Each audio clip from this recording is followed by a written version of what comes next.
Salut la famille Lapienne, bienvenue sur votre chaîne Pâte de Mars.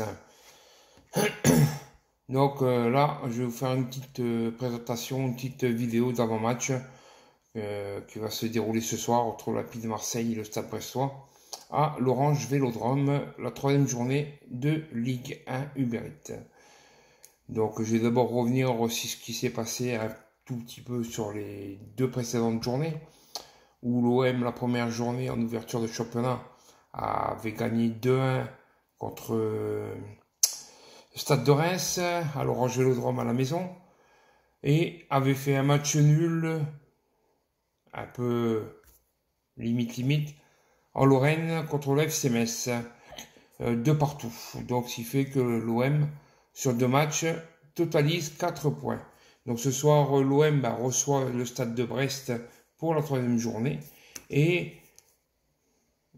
doit plutôt s'imposer pour rejoindre l'AS Monaco qui lui a fait match nul hier soir à Nantes 3 partout. Donc ce soir, l'OM lui reçoit le Stade de Brest, comme je vous ai dit. C'est une équipe qui est en grande forme en ce début de championnat, Brest, qui, après avoir obtenu un match nul contre le FC Metz, l'OM, au Stade Saint-Symphorien, se doit de réagir et de décrocher 3 points pour relancer la dynamique qui avait commencé, comme je vous avais dit, lors de la première journée contre Reims, 2-1. Et de l'autre côté, c'est une équipe de Brest qui vient avec sans peur, sans rien, parce qu'ils ont montré apparemment sur les 2 premiers matchs une grande rigueur et beaucoup de détermination. Et ils ont remporté, eux, leurs 2 premiers matchs de championnat. Donc ils occupent actuellement la 2e place de championnat avant cette 3e journée, derrière l'AS Monaco. Donc là, je vais vous donner une petite probabilité concernant le pourcentage de victoire. Donc il y aurait plus de probabilité, il y aurait 52% sur une victoire de l'OM, contre 36% pour un match nul, et 12% sur une victoire de Brest. Donc au niveau des blessés, il y a toujours à l'OM Gigot et Kondogbia. Et apparemment du côté de Brest, il y a Escourtin et Lebeau. Donc l'équipe probable pour l'OM qui devrait être mis en place logiquement, ça serait Lopez, Klus, Mbamba, Gigot, Lodi, Sarr, Rongier, Vertou, Harit, Ndiaye et Aubameyang. Et du côté de Brest, Bizot, Lala, Chardonnay, Brassier, Loco, Magneti, Les Melou, Camara, Del Castillo, Sotraino et Le Douarou. Donc voilà quoi, on espère tous au moins une bonne victoire de l'Olympique de Marseille ce soir. Toujours pareil, il faudra donner de l'impact dans un stade de Vélodrome encore une fois. Toujours pareil, archi comblé. Donc il est plein encore une fois. Donc on espère que le 12e homme fera l'effort pour pousser les 11 joueurs, pousser notre OM à la victoire.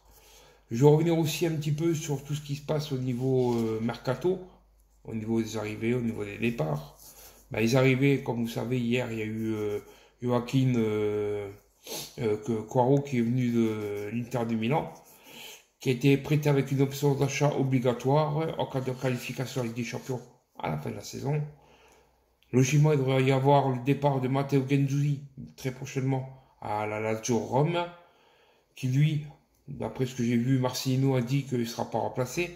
Le départ d'Isaac Touré à Lorient, qui lui partirait en Bretagne.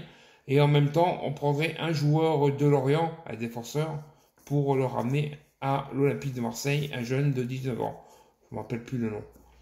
Donc voilà, au niveau des arrivées, des départs, pour l'instant, il n'y a rien. Et on attend toujours le nom d'un autre défenseur, latéral droit, celui-là, qui j'espère sera polyvalent. Parce qu'en cas de pépins physiques de Lodi et de Klos, pour l'instant, on n'a personne pour les remplacer.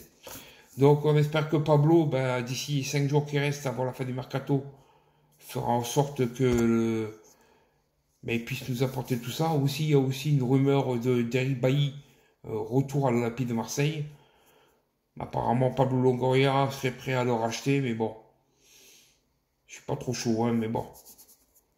C'est lui le boss, hein, c'est pas nous. Hein. Donc voilà, sur cette petite présentation d'avant-match de l'Olympique de Marseille. Donc on espère tous, comme je dis tout à l'heure, une petite victoire de notre OM, ou même une belle victoire même, et qu'il nous fasse plaisir, et que ben, l'attaque qui a été mise en place se mette en route. Allez, la famille, sur ce, n'oublie pas de mettre le petit pouce qui va bien, de vous abonner à ma chaîne Patte de Mars, d'activer la cloche si ce n'est déjà fait, et Forza OM.